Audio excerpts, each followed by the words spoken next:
दोस्तों आज के समय में सोना का महत्व कितना है हम सब जानते हैं और सोना एक चमकीला धातु है। लेकिन बहुत से लोग ये सोचते हैं सोना का पहाड़ होगा या कहीं कोयले में सोना का ईंट दबा होता होगा, उसे सोनार खरीद कर गहना बनाते होंगे। तो हम आपको बता दें, न कोई सोना का पहाड़ होता है न कोई ईंट पाया जाता है। सोना कहाँ पाया जाता है, कैसे मिलता है, ये सब के पीछे बहुत प्रोसेस होता है। दरअसल गोल्ड अमेरिका, एशिया, अफ्रीका में अधिकतर पाया जाता है, लेकिन पूरी दुनिया में सबसे अधिक सोने का उत्पादन चीन में होता है। यहाँ पर पूरे दुनिया का 14% सोना निकाला जाता है। भारत की बात करें तो यहाँ पर अब सोने की कोई खादान नहीं है। कर्नाटक में कोलार खान ही भारत की मात्र एक सोने की खान थी, जिसमें से साल 1956 से लेकर साल 2001 तक लगभग 10 लाख किलो सोना निकाला गया। लेकिन 2001 में कोलार माइंस को बंद कर दिया गया क्योंकि इसमें से सोना निकलना ही बंद हो गया था। लेकिन दोस्तों हम सब सोचते हैं आखिर जमीन के अंदर सोना बना कैसे। दरअसल आज से अरबों साल पहले जब हमारी जमीन आकार पा रही थी, तब उस समय उल्का पिंड और पत्थरों की ऊपर से बमबारी हो रही थी, जिसके वजह से ये धातु नीचे आए थे। बमबारी 150 मिलियन सालों तक जारी रही और जमीन के बनने के दौरान पिघला हुआ लावा जमीन के अंदर धंस गया और इससे जमीन का कोरा बना और बहुत से धातु जमीन के अंदर रह गए। ये धातु अपने आप जमीन के अंदर नहीं पाए गए, ये दूसरे ग्रहों से आया हुआ है जो बहुत कीमती है। सिर्फ सोना ही नहीं था, साथ साथ में प्लेटिनियम भी था, जिनका कुल वजन मिलियनों टन था। और ये खजाना कई सालों तक इंसान से दूर रहा। जैसे जैसे टेक्नोलॉजी बढ़ते गई, इसका खोज होता गया। अब आप सोच रहे होंगे जमीन के इतना अंदर सोना तलाशा कैसे जाता है। तो हम आपको बताते, जैसे जमीन के अंदर से गैस और पेट्रोल जिस टेक्नोलॉजी से खोजा जाता है, वही टेक्नोलॉजी का उपयोग सोना खोजने में किया जाता है। इस टेक्नोलॉजी का नाम ग्राउंड प्री रीडिंग रडार यानी GPR कहा जाता है। इसी के द्वारा पता लगाया जाता है कहाँ पे धातु है। पता लगाने के बाद जमीन के अंदर छेद करके थोड़ी थोड़ी मिट्टी निकाल कर उसकी जांच की जाती है। और इसके अलावा गोल्ड या सिल्वर और कॉपर का तलाश करने के लिए जमीन के अंदर एक आवाज भेजी जाती है। जब ये आवाज किसी धातु से टकराती है तो इसमें एक गूंज पैदा होती है और इसी से अंदाजा लगाया जाता है इसके नीचे धातु है या नहीं। अगर सोना होने का अंदाजा लग जाता है तो उसे जमीन से बाहर निकालने के लिए धमाका किया जाता है। धमाका करके चट्टानों को तोड़ा जाता है।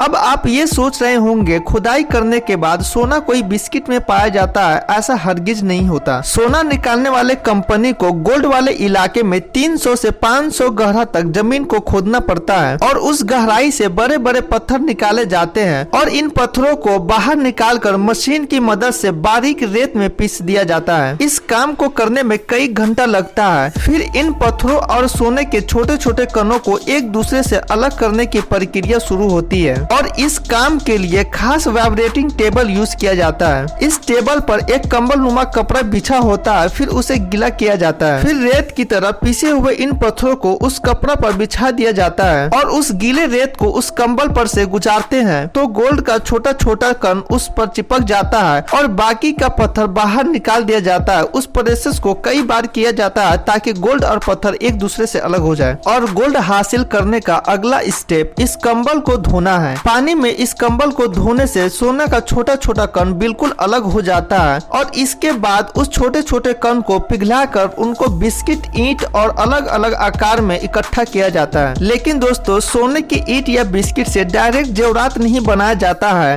क्योंकि प्योर सोने से कोई भी चीज बनाना मुश्किल होता है, क्योंकि प्योर सोना बहुत मुलायम होता है। इसीलिए इसे कठोर करने के लिए इसमें दूसरी कोई धातु कुछ मात्रा में मिलानी पड़ती है, तब जाकर इससे जेवरात बनाए जाते हैं। और कठोर बनाने के लिए जितना मात्रा में कोई अन्य धातु मिलाई जाती है उससे ही सोने का कैरेट डिसाइड होता है, जैसे 24 कैरेट, 22 कैरेट और 18 कैरेट।